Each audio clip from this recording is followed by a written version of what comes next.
मैं Ramesh Chand, reserve bank of India ombudsman Jammu से आज यहाँ कारगिल डिस्ट्रिक्ट के पदुम में हमें एक पब्लिक अवेयरनेस प्रोग्राम करने का मौका मिला। इसके लिए मैं सबसे पहले आपका गुलिस्तान न्यूज़ और JNK 24/7 चैनल का धन्यवाद करता हूँ। आप लोगों ने हमें मौका दिया इसके लिए। हमारे यहाँ आने का मेन पर्पज़ जो था, reserve bank of India ombudsman scheme, जो कि एक अल्टरनेट ग्रीवेंस रिड्रेस मैकेनिज़्म है, उसके बारे में लोगों को बताना था। क्योंकि इस एरिया में खास स्पेशली कारगिल और ये पदुम के एरिया से हमें बैंकों के बारे में शिकायतें जो है, ग्रीवेंस काफ़ी कम मिलते हैं as compare to other districts of the UTs of JNK and Ladakh. तो इसलिए लोगों को जागरूक करना बहुत ज़रूरी था। और यहाँ आने के बाद हमें पता चला, लोगों से जो इंटरेक्शन हुआ, कि आज तक इस तरह का प्रोग्राम हुआ नहीं। और आज जो प्रोग्राम में जिस तरह से लोगों ने पार्टिसिपेट किया, तो उससे हमें एक तरह से सेटिस्फेक्शन ये मिला कि हमारे यहाँ आने का पर्पज़ जो है सर्व हुआ। और साथ ही लोगों ने भी बहुत सारे अच्छे अच्छे सवाल किए जो बैंकिंग से रिलेटेड, जिसके बारे में हम लोगों को उसका क्लेरिफिकेशन दे पाए।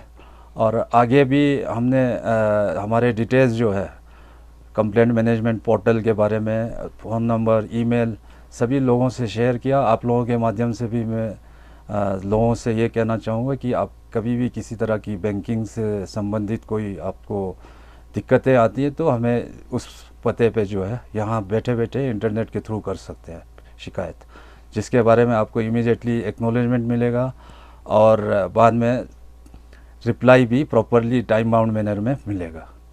धन्यवाद आपका। तो सर, यहाँ पे ज़्यादातर ग्रीवेंसेस पब्लिक का किस रिलेटेड आपको सुनने को मिला? सबसे पहले तो लोगों को जो RBI ओम्बुड्समैन स्कीम के बारे में पता ही नहीं था। और कई तरह के जो लोगों को कंपेंसेशन वो फैसिलिटीज़ है, जैसे फेल्ड ATM ट्रांजैक्शन होता है, उसमें RBI का इंस्ट्रक्शन है क्लियर, अगर 6 दिन के अंदर पैसा वापस नहीं आता तो 100 रुपीज़ पर डे के हिसाब से कंपेंसेशन मिलता है। लोगों को वो पता नहीं था। इसी तरह कई तरीके के जो थे सवाल लोगों के, तो काफ़ी लोगों ने भी उत्साह दिखाया और हमें भी काफ़ी अच्छा लगा यहाँ के। लास्टली आपका क्या मैसेज रहेगा संस्कार के लोगों के लिए? हमारा बैंकिंग रिलेटेड मैसेज तो ये रहेगा कि यहाँ पर बैंकिंग काफ़ी अच्छा चल रहा है। 2 ब्रांचेज़ हैं यहाँ पर बैंकों के, और हम स्पेशली जो डिजिटल ट्रांजैक्शन से रिलेटेड ये मैसेज देना चाहेंगे कि इसमें बहुत केयर करने की ज़रूरत है, केयरफुल रहने की। आपको कई तरह के धोखेधड़ी से संबंधित जो है मैसेजेस आते हैं, SMS आते हैं, और उसमें कई लिंक्स भेजते हैं SMS के थ्रू। तो उसमें क्लिक करके जो है फ्रॉडस्टर जो है आपके बैंक अकाउंट को हैक करने की कोशिश करते हैं। तो आप किसी भी तरह का इस तरह का मैसेज आता है उसमें ध्यान ना दें, या कोई लॉटरी वगैरह का मैसेज आता है उसके बारे में बिल्कुल ध्यान ना दें। साथ ही हमने प्रोग्राम में भी कहा था कि आपके अकाउंट में एक लिमिट फिक्स करके रखें कि एक टाइम में डिजिटल ट्रांजैक्शन से कितना होना चाहिए। उससे जो है आपका कभी कुछ होता है तो आपके नुकसान को जो है कम किया जा सकता है। और ओवरऑल जो है बैंकिंग, डिजिटल बैंकिंग जो है बहुत सेफ बैंकिंग है, अगर आप उसमें गलती ना करें।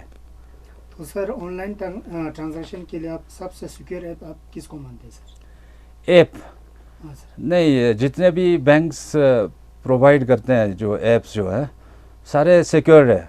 हमें कोई इस तरह की कोई शिकायतें नहीं मिली बैंकों के द्वारा जो ऐप्स जो प्रोवाइड कर रहे हैं उसमें कोई किसी तरह का इनसिक्योरिटी हो। लेकिन मेन बात यह है कि लोगों को खुद ध्यान रखना है कि OTP कभी शेयर नहीं करना है किसी के साथ में, या कस्टमर ID, जितने भी बैंकिंग से रिलेटेड क्रेडेंशियल्स हैं उसको बहुत सीक्रेट रखना है। यहाँ तक कि आप बैंक वाले को भी नहीं बताना है, वो बैंक वाले कभी पूछते नहीं आपसे।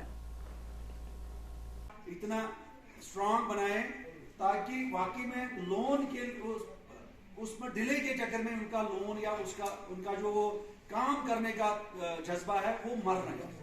सर कुछ एरियाज में ऐसा बैंक ने किया हुआ है, जैसे हम देखते हैं पुलिस में, जेल के पुलिस में, वहाँ सेंट्रलाइज लोग होते हैं, वहाँ ब्रांच को कुछ नहीं करना पड़ता, वहाँ ब्रांच को वहीं से सेक्शन मिल पावर प्राइवेटाइजेशन किया जाए, हो सकता है आपकी प्रोविजन हो तो हमें 9 लाख से ज्यादा संक्षेप तो यहाँ से 224 के लिए घर ही जाना होता है, तो इस चीज को आप थोड़ा ध्यान दीजिए।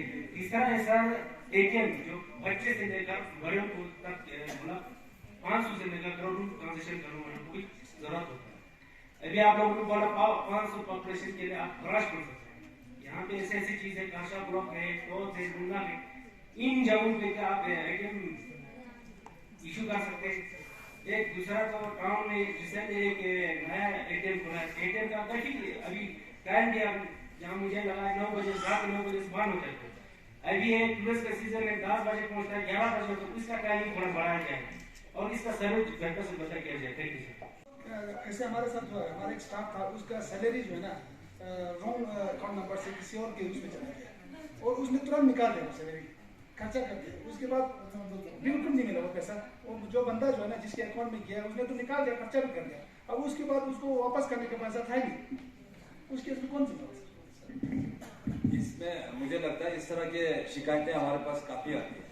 मुझे लगता है इसमें जो अकाउंट नंबर जो है वो कस्टमर की तरफ से शायद गलत दिया होगा, क्योंकि कोई भी ऑफिसर ने डेली असिस्टेंट है ना, उसकी तरफ जब ह्यूमन एरर हाँ, उसमें क्या होता है, जिस रॉन्ग बेनिफिशियरी के पास पैसा जब चला जाता है उसमें रूल ये है कि किसी के भी अकाउंट से बैंक वाले अपनी मर्जी से पैसा निकाल नहीं सकते, तो जिसका जो अकाउंट होल्डर है उससे एक कंसेंट देना होता है, डेबिट कंसेंट बोलते हैं।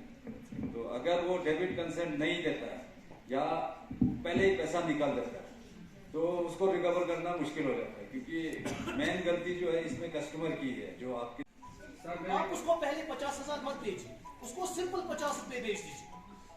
मेरी रिक्वेस्ट है आपसे, 50 रुपए उसको भेज दीजिए, उससे कंफर्म करिए ये 50 रुपए आपको मिल गया कि नहीं मिल गया।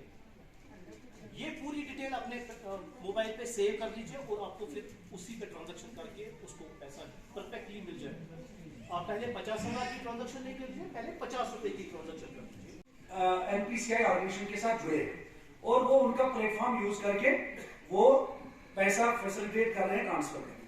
सरकार ने भी जब ये डिमोनेटाइजेशन हुआ उसके बाद ये ऐप बनाया, उसका नाम क्या है, BHIM, बीम, बच्चों के लिए 19 का क्वेश्चन भी हो सकता है, भारत इंटरफेस फॉर मनी।